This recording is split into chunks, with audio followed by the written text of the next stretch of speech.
नया विज्ञान में आपका स्वागत है। इस हफ्ते के वैज्ञानिक समाचार इस प्रकार हैं। 1. शोधकर्ताओं ने पाया है कि जंगली गेहूं और जौ आदि पौधे मध्य पूर्व के भूमध्य सागर के पास कुछ ही क्षेत्रों में मिलते थे। यह एडवांस मशीन लर्निंग और क्लाइमेट मॉडलों का प्रयोग करके पाया गया। यूनिवर्सिटी ऑफ कोपनहेगन ने 65 प्राचीन पौधों के लिए भौगोलिक क्षेत्रों की पहचान की है। मध्य पूर्व में 12,000 साल पहले खेती शुरू हुई थी। यह शोध जर्नल ओपन क्वार्टरनरी में प्रकाशित हुआ है। 2.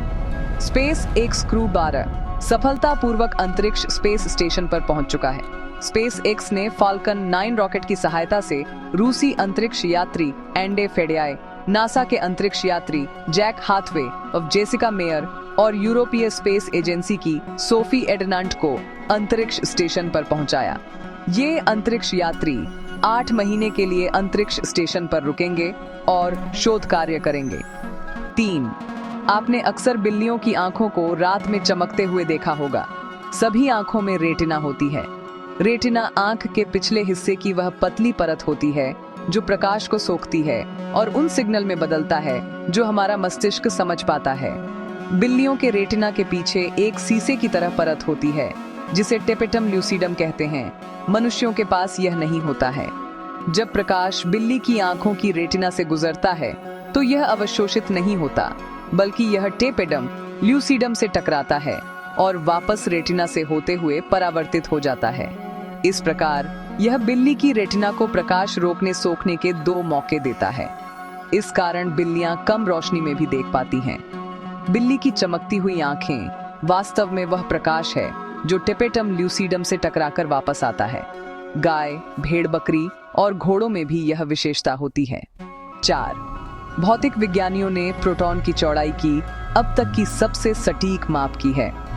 Max Planck Institute of Quantum Optics, Germany के भौतिक विज्ञानियों ने हाइड्रोजन परमाणु पर लेजर स्पेक्ट्रोस्कोपी का प्रयोग कर यह माप ली है। इसमें प्रोटॉन की आवेश त्रिज्या 0.8406115 फेम्टोमीटर निकली। 1 फेम्टोमीटर 1 मीटर का 10 की घात -15 होता है। यह शोध जर्नल नेचर में प्रकाशित हुआ है। 5. AI इम्पैक्ट समिट भारत 2026 में तकनीकी जगत के कई महत्वपूर्ण लोग शामिल हुए। इनमें गूगल के CEO सुंदर पिचाई, ओपन AI के सैम ऑल्टमैन, एंथ्रोपिक के Dario Amodei, Google deep mind के डीमिस हसाबिस, एडोब के शांतनु नारायणन, मेटा के मुख्य AI वैज्ञानिक अलेक्जेंडर वांग, TCS के कीर्तिवासन, इन्फोसिस के साहिल पारेख आदि सम्मिलित हुए।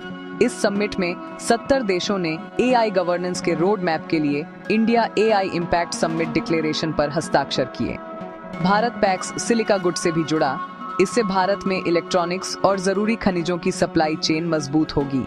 इस समिट में कुल $250 अरब IT इंफ्रास्ट्रक्चर पर और $20 अरब डीप टेक के लिए खर्च करने पर सहमति बनी।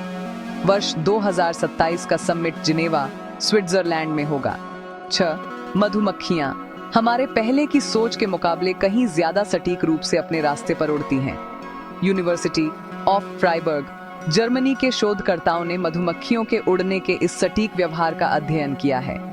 इसके लिए वैज्ञानिकों ने मधुमक्खियों पर एक छोटा चमकीला मार्कर लगाया और ड्रोन की सहायता से इन मधुमक्खियों को उनके छत्ते से लेकर 120 मीटर की दूरी पर खेत में उनके खाने के स्रोत और वापसी तक ट्रैक किया तथा इस रास्ते का 3D मॉडल बनाया। यह शोध करंट बायोलॉजी में प्रकाशित हुआ है। धन्यवाद। जुड़े रहिए नया विज्ञान से।